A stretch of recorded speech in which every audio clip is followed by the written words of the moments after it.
Yes,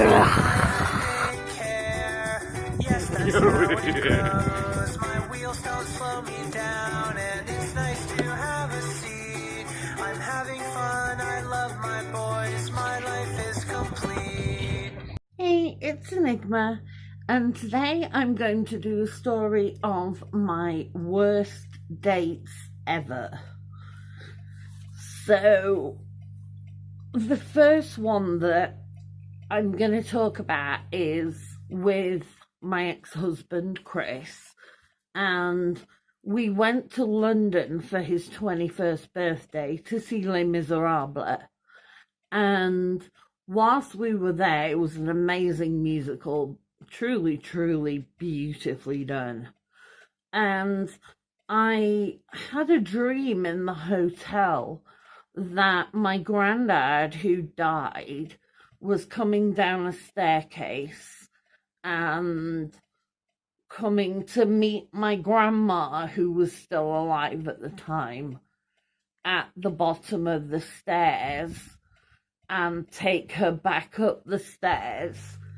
And I was freaked out when I woke up, and I called my parents to go and check on her, and she'd actually had a fall through the night and her kidneys had shut down, and it was only because she was checked on that she was okay. So I always trust my gut instincts, and I can usually tell when somebody's gonna die, even if it's out of the blue, which is really freaky. But I'll talk about that in another video. The second worst date was when I was a teenager, and I met this guy in a bar, and he said, "Oh, do you want to meet up with me tomorrow through the day?" And I'm like, yeah, sure. We can go and, have a picnic in the park or something. And when I met up with him the next day, he was a window cleaner, and he just wanted me to go and help him do his round for free. And I'm like, no. Damien, my partner, the next worst date was when I was staying over at his for the first time. He lived with his mum. He was her carer. And she would just walk into the room without knocking, like Damien's bedroom, and just come up and stare at you, waiting for you to say something and to start a conversation.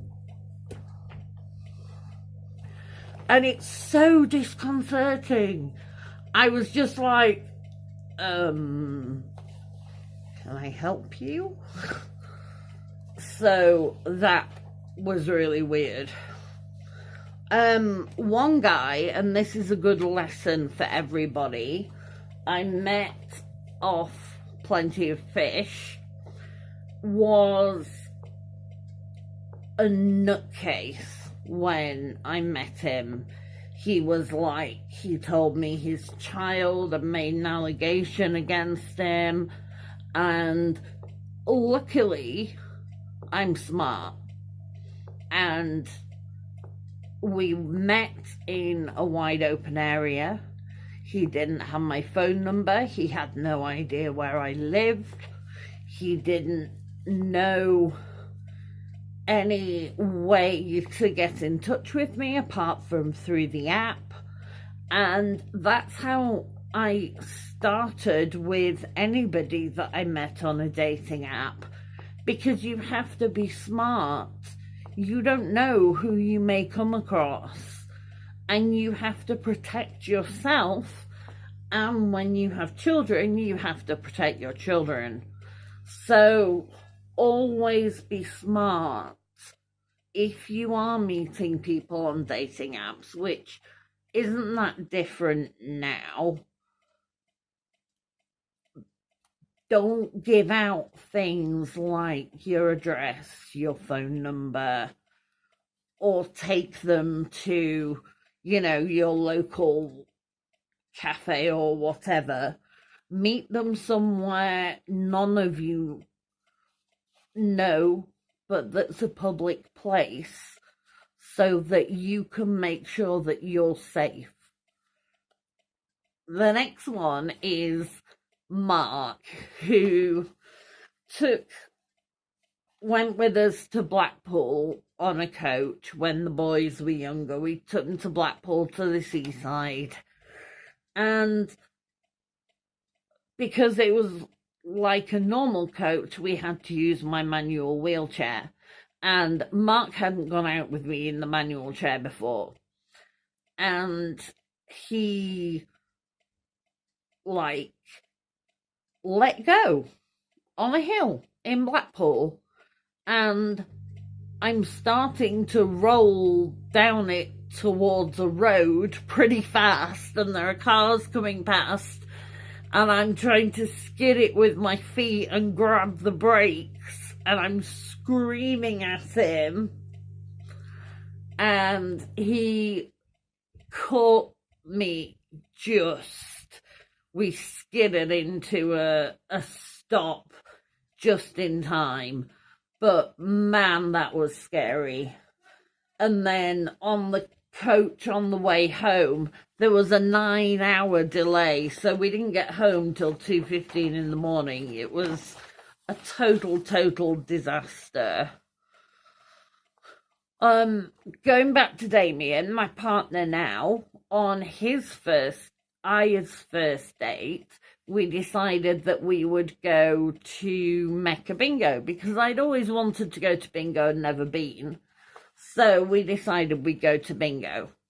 So he cycled over from Leeds, and then we got in a wheelchair taxi. So I was in my electric chair, and we're in a wheelchair taxi on the way to bingo when his mum rang.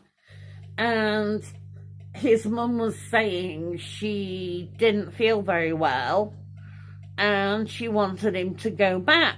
And I was like, oh, no, if you need to go, it's fine. And he was like, no, it's okay. And I'm like, is she okay? Does she need something? And he said, she wants me to go back and get a bottle of tonic water for her from the shop over the road. And I'm like, sorry? And he was like, she wants me to go back and get her a bottle of tonic water from the shop over the road. And I said, oh, is she housebound? And he's like, no, she goes out. And I'm like, okay. Is she poorly? Is she ill at the moment? And he's like, no. And I came to realise that this is a whole problem with her, with control and faking illnesses and exaggeration and things. But yeah, she wanted us to cancel the date, turn the £25 wheelchair taxi around to bring us home, and then she wanted him to cycle back from Ossett to Leeds to go to the shop over the road to get her a bottle of tonic water. The last one was when I was a teenager. I'd been living with my friend Andy for a few months, and I was trying on some jeans, and I said, does my bum look big in this? And he gave me the best answer I've ever heard, which was, define big. And the last one is a guy that I met after a wrestling match. He wanted to meet up, and I said, well, I've got a wrestling show first, so I can meet you afterwards. And we met up afterwards, and I had a vest top on like this, and I still had blood coming out of a few nicks on my neck from some thumbtacks that we used in the match. And the guy was like, "Oh, you're bleeding still?" And I'm like, yeah, it usually stops in 20 minutes, half an hour or so. It'll be all right. I just need to sit back against to put pressure on it. And he was like, "Oh, I thought wrestling was fake." And that ended our date. So that was my worst date experiences. I'm going to say ever because I don't anticipate dating anymore now. Now I found Damien, who is my best friend and the love of my life. And I'm so happy. And the boys love him. So hopefully these were my worst dating experiences ever. But dating is a tough thing, and you know, there is somebody out there for everybody. There is somebody who will make you feel like a princess every time they look at you. There's somebody who will get you and who will see you for who you are and not what's on the outside, what's in your heart.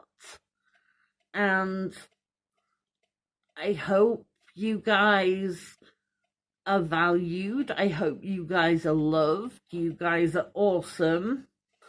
And keep safe. Have fun. Peace out.